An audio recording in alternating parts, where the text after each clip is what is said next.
I am Amber Mitchell, 29 years old, and I just married the love of my life, Mason. What should have been the happiest day came with a painful absence. As I stood in my wedding dress, I kept glancing at the door, hoping my parents would arrive. They never did. Instead, they dismissed my wedding as trivial and not worth bothering with. The rejection stung. But what happened next revealed their true colors. Before I tell you how my own parents skipped my wedding, drop a comment letting me know where you're watching from. And subscribe if you've ever felt like the forgotten child in your family. Growing up in the Mitchell household meant understanding your place in the family hierarchy. My place was always at the bottom. We lived in a modest neighborhood in Cincinnati, where my father Richard worked as a sales manager for a local car dealership and my mother Patricia was an administrative assistant at an insurance company. They weren't wealthy, but they had aspirations. Big ones. And those aspirations all centered around my older brother, Garrett.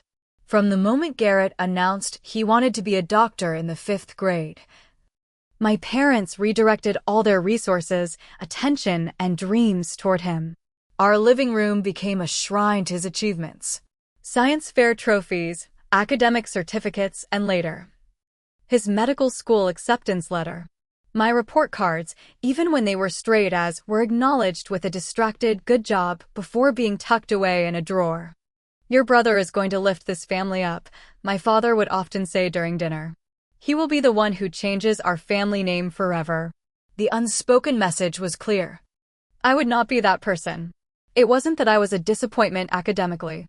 I maintained a 4.0 GPA throughout high school, participated in debate club, and even won a state-level essay competition my junior year. But my interests gravitated toward literature, history, and eventually, education. Subjects my father dismissed as hobbies, not careers. "Teachers barely make enough to survive," he told me when I mentioned applying to education programs. "Why waste your potential on something that will keep you at the bottom?" My mother, while less direct with her disappointment, enabled the family dynamic. When I needed help with college applications, she was always too busy, helping Garrett prepare for medical school interviews. When I needed a ride to debate tournaments, she would remind me that Garrett's study schedule took priority. She wasn't cruel, just absent when I needed her most. Meanwhile, Garrett thrived under the spotlight. He attended an Ivy League university on a partial scholarship, with my parents proudly covering the remaining tuition. They took out loans, worked overtime, and constantly reminded me of the sacrifices they were making for the family. I never saw a penny of that support when it came time for my education. I worked 3 jobs throughout college. Mornings at a coffee shop, evenings as a tutor, and weekends at the campus library. I survived on ramen noodles and free event food, stretching every dollar to cover tuition payments. When I called home during particularly difficult stretches, my mother would say, "We all have to make sacrifices, Amber. Your brother is doing important work." During my sophomore year of college, my parents approached me with paperwork for a loan. They explained that they needed help covering some family expenses and that since I was working, I could contribute. Being eager to finally be valued, I signed the papers without fully understanding what I was agreeing to. Only years later would I discover that those family expenses were actually payments toward Garrett's medical school tuition. By the time I graduated with my teaching degree, Garrett had completed medical school and was starting his residency at a prestigious hospital. He married Natalie, a dermatologist from a wealthy family, in a lavish ceremony that my parents spent months planning. They drained their savings account for the wedding, proudly telling everyone how their son had married up. I met Mason 2 years after I started teaching at Lincoln Elementary. We both volunteered at a community garden project, planting vegetables for a local food bank.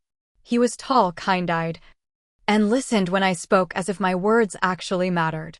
After growing up feeling invisible, his attention felt like sunshine after a lifetime of shade. Mason came from a completely different family environment. The Thompsons were warm, supportive, and treated each other with genuine respect. The first time I visited their home for dinner, his mother Eleanor hugged me like she meant it. His father Howard asked about my teaching career with sincere interest. Their home wasn't fancy. They were solidly middle class, but it was filled with love and mutual respect. Your students are lucky to have such a passionate teacher, Howard told me that night. I nearly cried. No one had ever validated my career choice that way.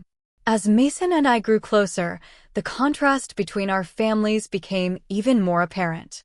His parents invited me to family game nights, holiday celebrations, and casual Sunday dinners. My parents, meanwhile, rarely acknowledged our relationship unless it was to ask pointed questions about Mason's income or career prospects. "He's just a graphic designer?" my father asked after meeting Mason for the first time. "That's not exactly a reliable profession." Never mind that Mason worked for a respected marketing firm and earned a comfortable salary. Never mind that he treated me with more respect than my family ever had. In my father's eyes, Mason was just another aspect of my life that failed to meet his standards. After 2 years of dating, I began creating stronger boundaries with my family. I stopped dropping everything when they called. I declined invitations to family gatherings that inevitably turned into celebrations of Garrett's latest accomplishment. I started spending holidays with Mason's family instead, where I didn't have to brace myself for subtle put-downs or dismissive comments. It was the healthiest decision I had ever made, though it came with its own pain. Stepping back from toxic relationships, even familial ones, leaves a particular kind of wound. But with Mason's support and love, I was finally learning that I deserved better than crumbs of attention from people who were supposed to love me unconditionally. Mason proposed during a weekend trip to Lake Erie. We had hiked to a secluded viewpoint overlooking the water, and as the sun began to set, he took my hand and got down on one knee. The ring was simple but beautiful, a small diamond surrounded by sapphires, my favorite stone. "You are the most incredible person I've ever known," he said, his voice shaking slightly. "Every day with you makes me a better man. Will you marry me, Amber?" I said yes through happy tears, feeling truly cherished. For those perfect moments on the cliffside, I forgot about family dynamics and childhood wounds. I was simply a woman deeply in love, embarking on a new chapter with her best friend. The drive home was filled with excited chatter about potential wedding dates and venues. I even felt a flicker of hope about sharing the news with my parents. Maybe, just maybe, this milestone would be different. Maybe they would finally see me. I called my mother the next morning, my engagement ring still catching the light in ways that made me smile. "Mom, I have some news. Mason proposed yesterday, and I said yes." There was a brief pause on the line. "Oh, that's nice, dear. Did you hear Garrett is being considered for chief of surgery? At his age, it's practically unheard of. Your father and I are just beside ourselves with pride." The familiar deflation came quickly. I forced enthusiasm into my voice as my mother spent the next 15 minutes detailing Garrett's latest achievements, never once asking to see my ring or hear about the proposal. Mason noticed my subdued mood after the call. When I explained what happened, he wrapped me in a hug and said, "Their loss, not yours. We're going to build something beautiful together." With or without their blessing. His parents, by contrast, were ecstatic. Eleanor cried happy tears when we told them, and Howard pulled Mason into a bear hug before doing the same to me. "Welcome to the family, officially," he said warmly. "Though we've considered you part of it for years already." The Thompsons immediately offered to help with wedding planning. Eleanor had a friend in the catering business, and Howard knew someone who owned a beautiful event space outside the city. They made it clear they wanted to contribute financially as well, though they were respectful of our vision. We set a date for 10 months later, May 15th, hoping the spring weather would cooperate for the outdoor ceremony we both wanted. With the date secured, I made another attempt to involve my parents. I invited them to dinner with Mason's parents to discuss wedding plans. The dinner was, in a word, disastrous. My father spent the evening interrogating Mason about his 5-year career plan and investment strategy. He scoffed when Mason mentioned wanting to start his own design studio eventually. "Sounds risky," he commented. "Not exactly the stable foundation you'd want for building a family." Eleanor's expression tightened, but she maintained her grace. Howard skillfully redirected the conversation multiple times, but my father seemed determined to emphasize the disparity he perceived between Mason and my brother. Garrett just purchased a summer home in Cape Cod, he announced over dessert. 32 years old and already building a real estate portfolio. That's how you secure a future. The evening ended with strained smiles and hollow promises to do this again soon. In the car ride home, I apologized repeatedly to Mason for my father's behavior. "You have nothing to apologize for," he assured me. "His actions reflect on him, not you." Over the following weeks, I tried repeatedly to include my parents in the wedding planning. Each attempt was met with a canceled meeting, an unanswered call, or a last-minute excuse.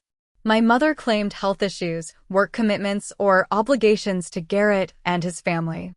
"We're helping Natalie redecorate their new lake house this weekend," she explained when declining yet another planning brunch.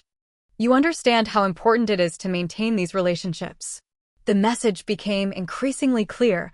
My wedding was not a priority. Still, I persisted, sending them updates and inviting them to be part of the process. Each rejection stung, but I continued to hope that as the wedding approached, they would recognize its importance. 3 months into planning, I discovered something troubling while organizing my finances for the wedding budget. The loan payments, the ones I'd been making faithfully since college, were not going toward a generic family expense as I'd been told. They were directly funding Garrett's investment properties. My parents had essentially tricked me into paying for my brother's real estate ventures under the guise of family obligation. I confronted my mother about it during one of our rare phone conversations. "I don't understand why you're upset," she said dismissively. "Family helps family. Garrett needed seed money for his investments, and you had income. It's all going toward building the Mitchell name." "But I wasn't told the truth," I argued. "And why am I still making payments years later?" "These things take time," she replied vaguely. "Besides, you'll benefit eventually when Garrett's portfolio grows. We all will." I ended the call feeling sick to my stomach. For years, I'd been sacrificing a significant portion of my teacher's salary to fund my brother's wealth accumulation, all while being made to feel that I wasn't contributing enough to the family. Despite this revelation, I continued with wedding preparations. Mason and I found a beautiful venue, a renovated historic barn with adjoining gardens that fit our budget with help from his parents.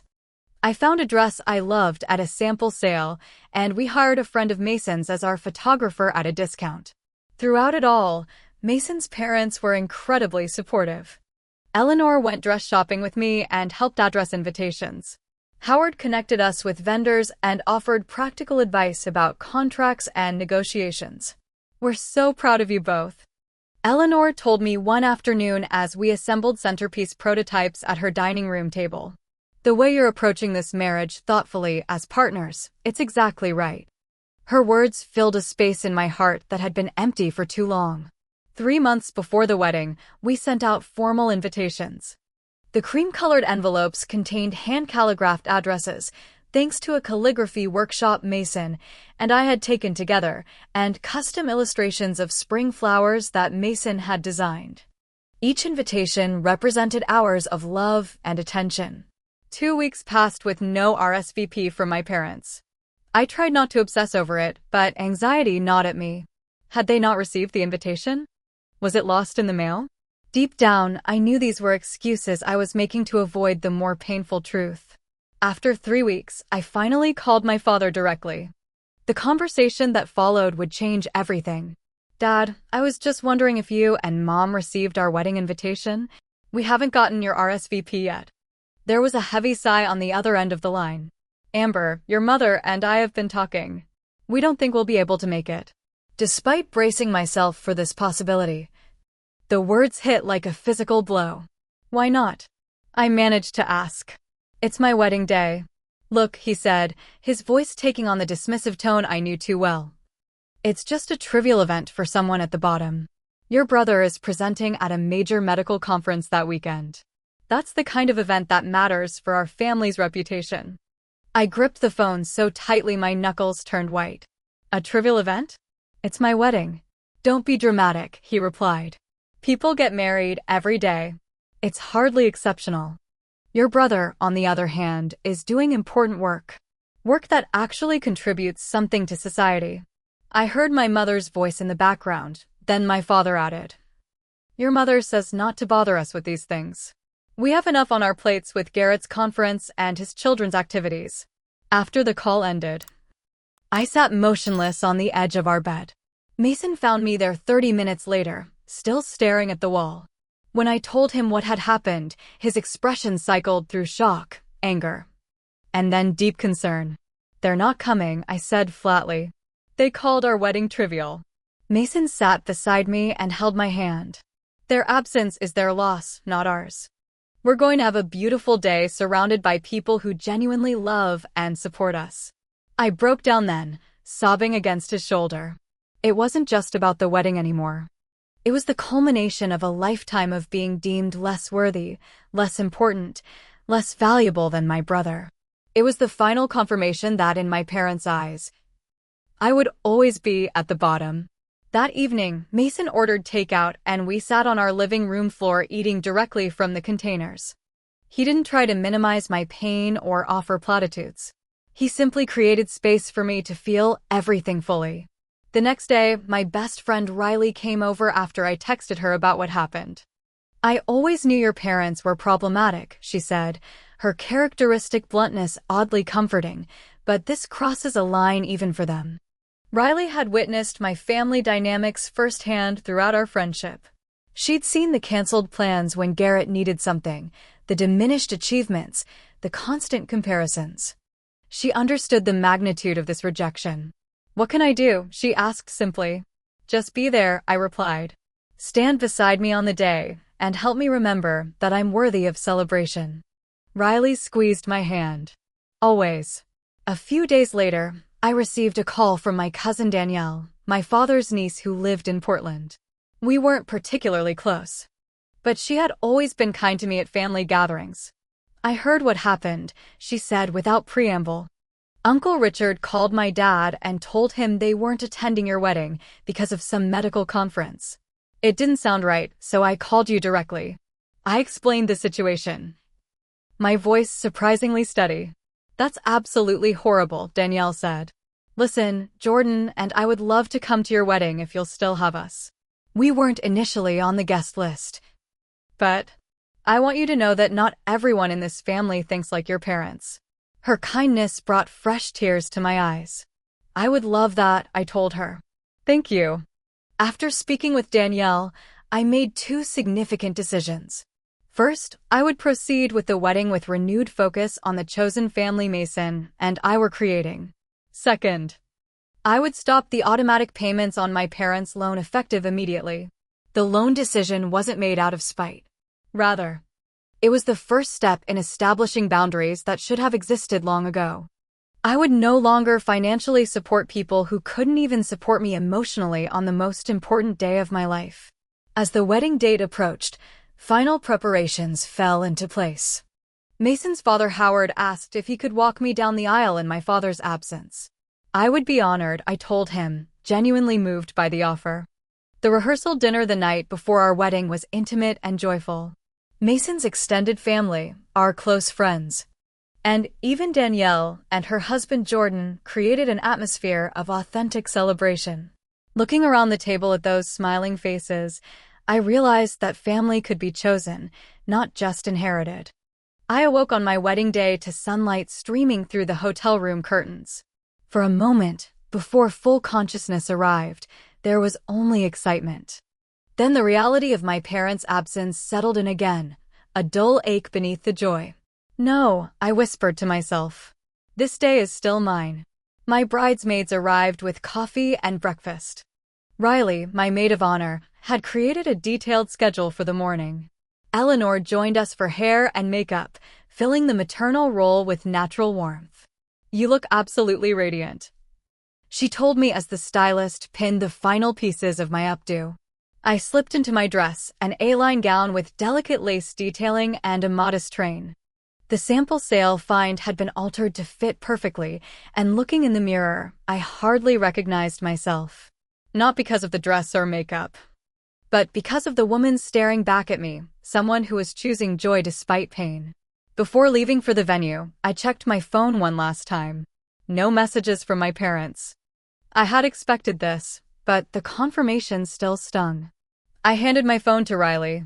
"Keep this until tomorrow," I said. "I don't want any distractions."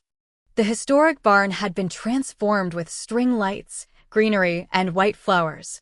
Through the windows, I could see guests arriving and being seated in the adjoining garden where the ceremony would take place. From my preparation room, I watched as the chairs filled except for two in the front row. The empty spaces reserved for my parents seemed to gleam more brightly in the spring sunshine. Then, a commotion near the entrance caught my attention. Danielle had arrived with Jordan. But they weren't alone. Behind them were my Aunt Catherine and Uncle James, my father's brother. Then came my mother's sister Laura and her husband, and 3 of my cousins from different branches of the family tree. They hadn't been invited, not because they weren't wanted, but because I had assumed they would side with my parents. Yet here they were, filing into seats, filling the spaces around those 2 empty chairs. A knock at the door interrupted my thoughts. Howard stood there in a well-tailored suit, his kind eyes crinkling at the corners. "Ready?" he asked gently. I nodded, suddenly too emotional to speak. The music began, a string quartet playing the piece Mason and I had selected together. Howard offered his arm, and we took our positions at the garden entrance. As the guests rose and turned toward us, I saw so many faces filled with genuine happiness for us. Mason's extended family, our friends from college and work, neighbors who had become cherished companions, my unexpected relatives. And at the end of the aisle, Mason waited. When our eyes met, his face broke into a smile so full of love that everything else momentarily faded away. In that moment, I wasn't defined by who wasn't there, but by who was, and most importantly, by the man who looked at me as though I were the answer to a question he'd been asking his entire life. Howard squeezed my hand as we reached the altar. "We love you," he whispered before placing my hand in Mason's. The ceremony itself was everything we had hoped for. We had written our own vows, and Mason's words wrapped around my heart like a healing bandage. "Amber, you have shown me what true resilience looks like," he said. "Your capacity for joy despite challenges, for love despite hurt, astonishes me daily. I vow to be your partner in all things. To create a home where you are always seen, always heard, and always cherished exactly as you are." As we exchanged rings and were pronounced husband and wife, applause and cheers erupted from our guests. Mason kissed me with such tenderness that I felt tears spill onto my cheeks, but they were tears of happiness, of release, of finding home in another person's arms. Our first dance was to At Last by Etta James, a nod to both the classic beauty of the song and the feeling that we had finally found where we belonged. As Mason twirled me around the dance floor, I caught glimpses of our guests, Riley wiping away tears, Eleanor and Howard holding hands, Danielle raising a glass in our direction. During the father-daughter dance, Howard stepped in once again. "I hope this is okay," he said as we moved slowly across the floor. "It's more than okay," I assured him. "It's perfect." The reception unfolded in a blur of laughter, heartfelt toasts, delicious food, and dancing. Riley's maid of honor speech highlighted our 15-year friendship and my dedication to my students. Mason's best friend Jake told humorous stories about Mason's persistent pursuit of the perfect ring for me. Then, unexpectedly, Danielle asked for the microphone. "I know I'm not on the official toast list," she began, "but I wanted to say something. Amber, our extended family hasn't always been as present in your life as we should have been. Today, seeing you so radiant and surrounded by such authentic love, I'm reminded that family is about showing up. It's about celebrating each other's joy. We're here today because we want to do better. Be better." To Mason and Amber, may your home always be filled with the love and support you so richly deserve. Her words opened something in me, a possibility that family relationships could be healed and redefined, even if not with my parents. As Mason and I departed the reception amid a shower of lavender buds, I felt lighter than I had in years. We were starting our life together, surrounded by people who genuinely celebrated our union. The absence of my parents was still a wound, but no longer a defining one. Our honeymoon was a 10-day escape to a small coastal town in Maine. We stayed in a charming bed and breakfast overlooking the Atlantic, spent our days exploring tide pools and local shops, and our evenings sampling fresh seafood and local wines. It was blissfully disconnected from real-world concerns, no social media, minimal email checking, and most importantly, no family drama. Returning home brought the expected adjustment back to reality, but with a new sweetness. Our apartment now felt different, not just my space or Mason's space, but our shared beginning. We spent the first weekend back unpacking honeymoon souvenirs, arranging wedding gifts, and writing thank you notes. "Should I send notes to your extended family who came unexpectedly?" Mason asked as we worked at the dining table. "Absolutely," I replied. "Especially Danielle." Her speech meant more than she probably realizes. It was nearly 2 weeks after the wedding when I finally logged back into my social media accounts. I had dozens of notifications, comments on wedding photos that friends had tagged me in, congratulatory messages, and friend requests from some of Mason's relatives I had met at the wedding. I was scrolling casually, replying to messages and thanking people for their kind words, when a particular post stopped me cold. It was from my mother's account, a rare post, as she wasn't particularly active on social media. The image showed a sunset over an ocean, palm trees silhouetted against an orange sky. The caption read, "Paradise found. So grateful for this special time with family who truly matter. #Hawaii, #family first, #making memories." My hands shaking, I clicked on her profile and found more posts, an entire vacation album.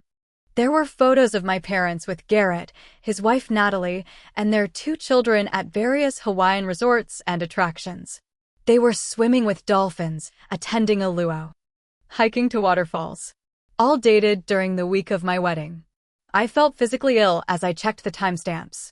The first post was from 3 days before our ceremony, meaning they had been in Hawaii when they told me they couldn't attend because of Garrett's important medical conference. They hadn't just declined my wedding, they had planned a family vacation instead and deliberately lied about it. As I scrolled further, I found a photo Garrett had posted. It showed my parents, his family, and him raising glasses at a fancy oceanfront restaurant. His caption made my stomach clench, "Quality time with the people who matter most." Nothing better than investing in the relationships that truly count. #family legacy, #priorities. The message couldn't have been clearer if they had written it directly to me. I wasn't one of the people who matter most. My wedding day wasn't worth investing in. I wasn't part of the family legacy or their priorities. Mason found me in our home office, tears streaming down my face as I stared at the images. "Amber? What's wrong?" he asked, immediately crossing the room to kneel beside my chair. Wordlessly, I turned the screen toward him. He looked at the posts, his expression darkening as he scrolled through the images and captions. "They were in Hawaii," I finally managed to say. "They skipped our wedding to go to Hawaii with Garrett." Mason took a deep breath, visibly controlling his anger. "I'm so sorry," he said. "This is beyond hurtful. It's deliberately cruel." "The worst part is that they lied," I said. "They could have just said they were going on vacation. But they made up a story about an important conference to make it seem like they were missing my wedding for something significant, not just fun, because they knew how it would look to others." Mason said quietly. "They knew people would judge them for skipping their daughter's wedding for a beach vacation." I nodded, a fresh wave of pain washing over me. I've been making excuses for them my entire life, telling myself they were just busy or distracted or didn't know how their actions affected me. But this was intentional. They made a choice. Mason pulled me into his arms as I finally allowed myself to acknowledge the full truth. My parents didn't love me the way parents should love their child. Perhaps they never had. That evening, after lengthy consideration, I blocked my parents and brother on all social media platforms. It wasn't an impulsive decision born of anger, but a necessary step toward protecting my mental health and new marriage from their toxic influence. "Are you sure about this?" Mason asked as I completed the blocking process. "I'm sure," I replied. I can't keep exposing myself to evidence of how little they value me. It's like picking at a wound and wondering why it never heals. The next few weeks were a period of grief unlike anything I had experienced before. I wasn't mourning my actual parents, but rather the parents I had always hoped they would become, the mother who would have helped me choose my wedding dress, the father who would have walked me down the aisle, the family that would have celebrated this milestone with genuine joy. Mason suggested I might benefit from speaking with a therapist, and I agreed. Dr. Winters specialized in family trauma and helped me understand that what I was experiencing was a form of complicated grief, mourning a relationship that was still technically present but fundamentally broken. You're grieving the fantasy, she explained during one session. The hardest part of healing from family estrangement is letting go of the hope that they'll suddenly transform into the parents you deserved. Through therapy, I began to process years of subtle rejection and conditional love. I learned to identify patterns of thought that still sought my parents' approval and work to replace them with healthier perspectives. Most importantly, I started to truly believe that their inability to love me properly wasn't a reflection of my worth. As spring turned to summer, I focused on building the life Mason and I wanted. I threw myself into preparing my classroom for the upcoming school year, volunteered at a literacy program for underprivileged children, and spent quality time with the people who genuinely showed up for us. Eleanor and Howard invited us for Sunday dinners that became a cherished ritual. Riley and her boyfriend joined us for movie nights and game tournaments. Danielle and Jordan visited from Portland and promised to make it a regular occurrence. Slowly, deliberately, I was constructing a life rich with authentic connections, one where I was valued not for achievements or status, but simply for being myself. Exactly 1 month after our wedding, my phone rang with my father's number. I hadn't heard from either of my parents since before the ceremony. No congratulations, no explanation for their absence, no acknowledgement of our marriage at all. Seeing his name on my screen sent a wave of anxiety through me. After a moment's hesitation, I answered. Hello, Amber. My father's voice was tight with barely controlled anger. I need to talk to you about the loan payments that haven't been made for the past 2 months. No greeting. No inquiry about the wedding or honeymoon. Just straight to the money. A strange calm settled over me. Don't contact me about trivial matters, I replied, echoing his own words back to him. There was a shocked silence on the other end of the line. Then, what did you just say to me? I said, don't contact me about trivial matters. According to you, even my wedding was trivial. Surely a missed payment is even less important. This is completely irresponsible, he sputtered. We have obligations that depend on those payments. You can't just stop fulfilling your commitments because you're upset about something petty. Petty? I repeated. You called my wedding trivial and skipped it to go to Hawaii. Then lied about why you weren't coming. And you're calling me petty. We had that trip planned for months, he argued, as if that made it better somehow. Which means you knew when you received our save-the-date cards 6 months ago that you had a conflict, but you never said anything. You let me believe you might come until 3 weeks before the wedding. He changed tactics. This isn't about the wedding. This is about your financial responsibilities. Your mother and I have supported you your entire life. The absurdity of his statement almost made me laugh. Supported me? I worked 3 jobs through college while you paid Garrett's full tuition. I've been making payments on a loan that I later discovered was funding his investment properties. In what way exactly have you supported me? We gave you a roof over your head and food in your stomach, he snapped. We raised you. The bare minimum required by law, I replied. And now I'm an adult making adult decisions about my finances. I've decided not to continue subsidizing my brother's real estate ventures. You ungrateful. I interrupted him. I need to go now. Please don't call again about this trivial financial matter. I ended the call and immediately turned off my phone, knowing the barrage of messages would soon begin. When I powered it back on the next morning, I had 17 text messages and 5 voicemails, some from my father, some from my mother. My mother's texts employed a different strategy than my father's direct anger. Hers were heavy with guilt and emotional manipulation. After all we've done for you, this is how you repay us? One read, Your selfishness is hurting the entire family, said another. Garrett has children to support. Do their needs mean nothing to you? A particularly manipulative message demanded. Garrett himself sent a condescending text. Mom and Dad are too nice to say it, but your irresponsibility is affecting everyone. Time to grow up and honor your commitments, little sister.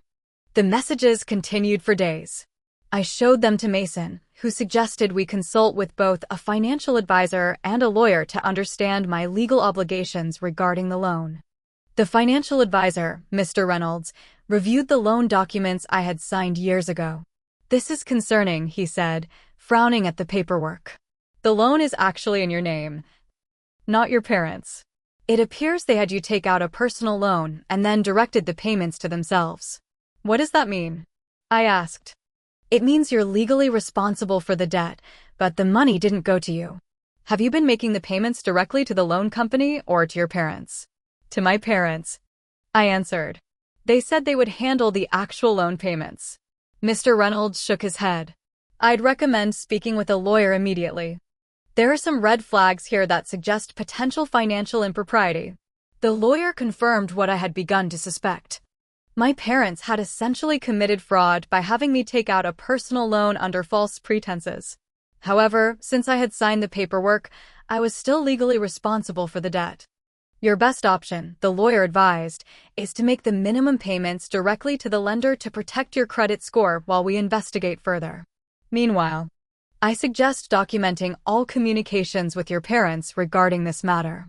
That evening, I called my parents with Mason beside me for support. I had decided to be direct and set clear boundaries. I've consulted with financial and legal advisors about the loan, I told them when they answered on speakerphone. I'll be making minimum payments directly to the lender going forward to protect my credit, but I will not be providing any additional funds beyond that. You can't do that. My father blustered. We have arrangements based on the full payment amount. Those arrangements are not my responsibility, I replied calmly. The loan was taken out under false pretenses, and I've been advised that what happened borders on fraud. Fraud? My mother gasped. How dare you accuse us of such a thing? We're your parents. Yes, you are my parents, I agreed. Which makes what you did even more inappropriate. You should have protected me, not exploited me financially. We did everything for this family, my father shouted. Everything we've done has been to build something meaningful, something bigger than any one of us. Garrett understands that. Then Garrett can take over the payments, I suggested. There was a telling silence. He's establishing his practice, my mother finally said. He has expenses, children to consider. And I don't have expenses? My teaching salary is a fraction of what Garrett makes as a doctor. I'm just starting my marriage. We want to buy a house eventually, maybe have children of our own. That's different. My father insisted. How? I challenged. How is it different? Another silence, then my father's voice, cold and final. There will be consequences for this, Amber. I'm aware of the consequences, I replied. I'll deal with the hit to my credit score. I'll make the minimum payments. But I'm done funding Garrett's investments while receiving nothing but contempt in return. After the call ended, Mason held me as I processed the conversation. I'm proud of you, he whispered against my hair. That took incredible strength. To my surprise, the confrontation with my parents triggered an unexpected wave of support from extended family. My Aunt Laura called the next day. I heard about what happened, she said without preamble. Both the wedding and now this loan business. I want you to know that not everyone in the family agrees with how Richard and Patricia have treated you. Similar calls came from Uncle James and even my grandmother, who had been largely absent from these family dynamics due to her age and health. Apparently, my parents' decision to skip my wedding for a Hawaiian vacation had not been well received by the extended family, and rumors of the financial situation had begun to circulate. Mason's parents, always supportive, offered financial assistance if we needed it. We've been saving for each of our children's futures, Howard explained. We always planned to help Mason and his spouse when the time was right. If you need help with a down payment for a house or managing this loan situation, the funds are available. Their generosity moved me to tears, but Mason and I decided to handle the situation independently if possible. We wanted to start our marriage on financially independent footing, though we deeply appreciated the safety net they offered.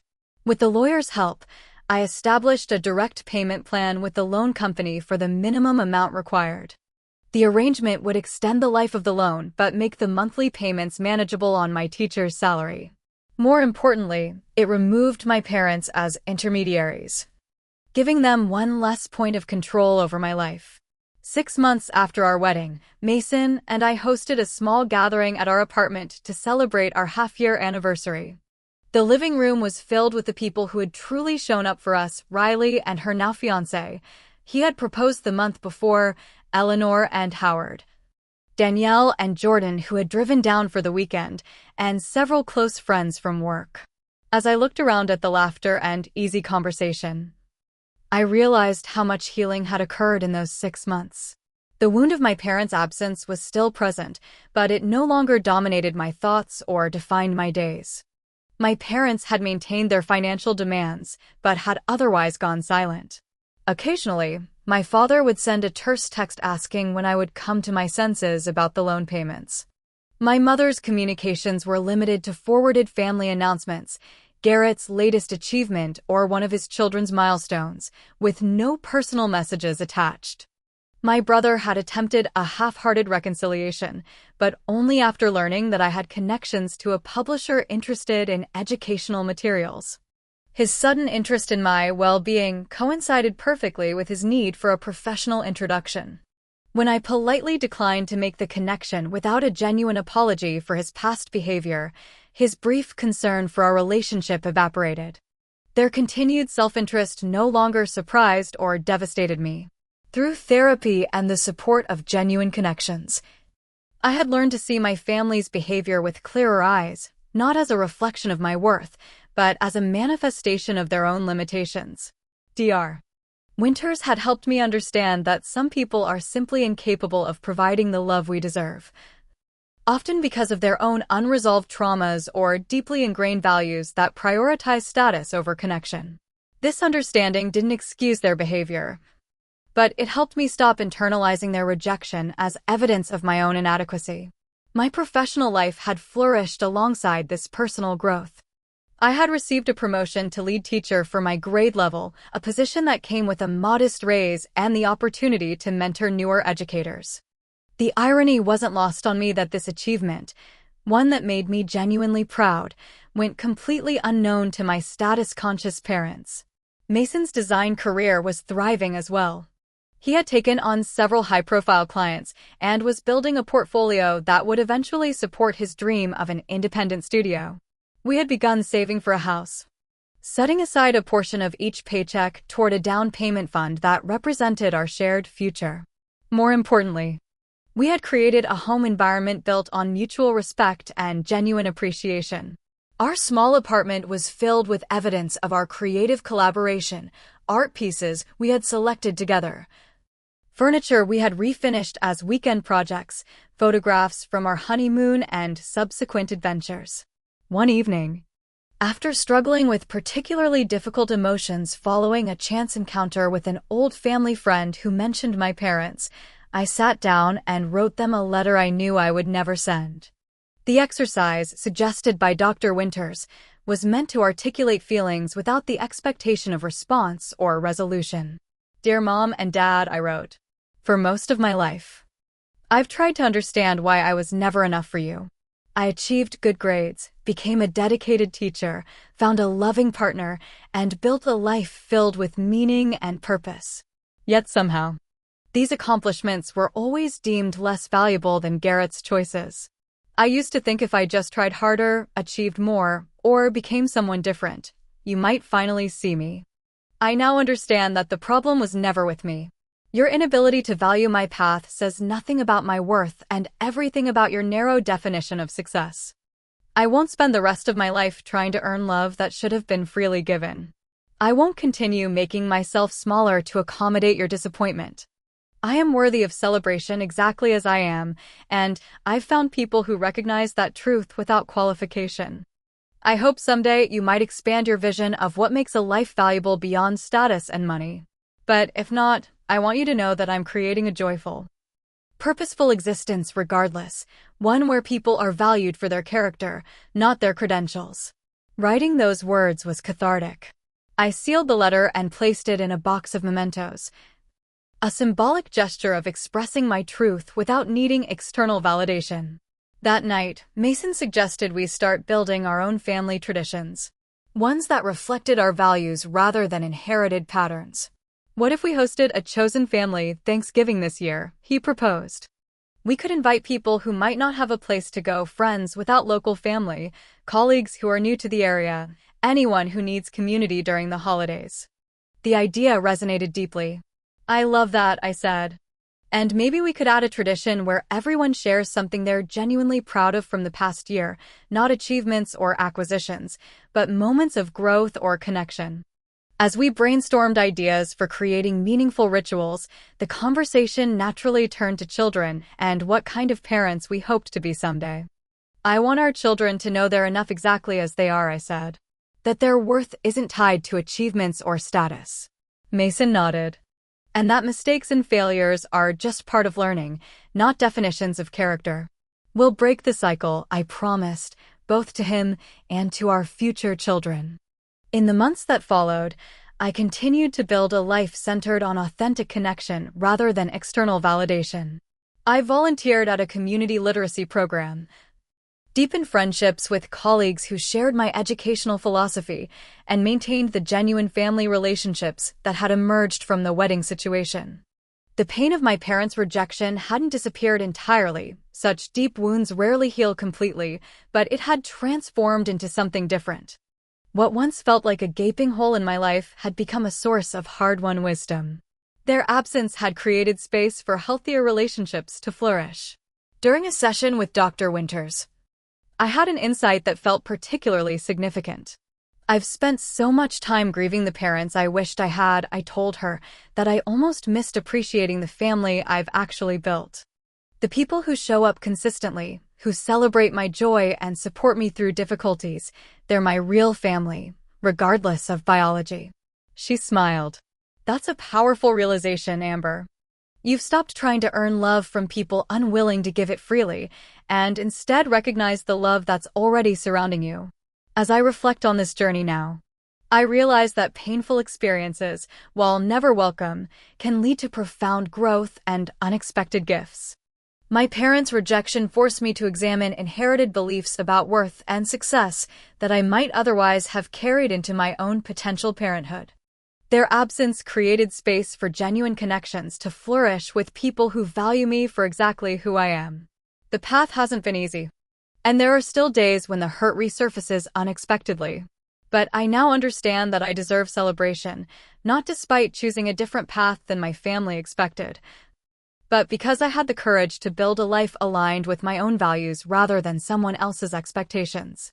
If you're watching this and struggling with family rejection or conditional love, please know that your worth isn't determined by those who cannot see it. There are people waiting to celebrate you exactly as you are. Sometimes the family we need isn't the one we're born into, but the one we create through authentic connection and mutual respect. Have you ever had to create boundaries with family members who couldn't see your worth? Share your experiences in the comments below.